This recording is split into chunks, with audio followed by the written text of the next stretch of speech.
Today, we make a white utility kilt. Before manufacturing, we need important items which help to make this kilt, like fabric, thread, a sewing machine, scissors, a measuring tape, a ruler, snap buttons, buckles, and eyelets. In the first step, we select the white cotton fabric and then cut it according to the customer's length and waist.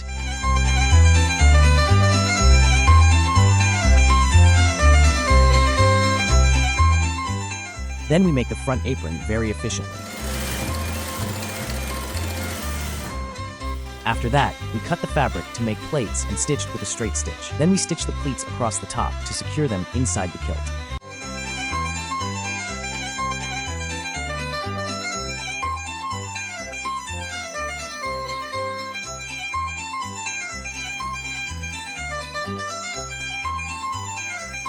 After that, we cut a pair of small fabric straps in which eyelets and buckles are used. We stitch these straps on the right side for kilt adjustment. Then we cut the fabric and make a flap pocket. We stitch these pockets on both sides to carry your valuable items.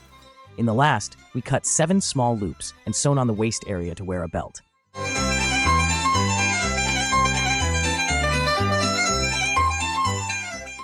Snap buttons are used on the top front waist for kilt fastening.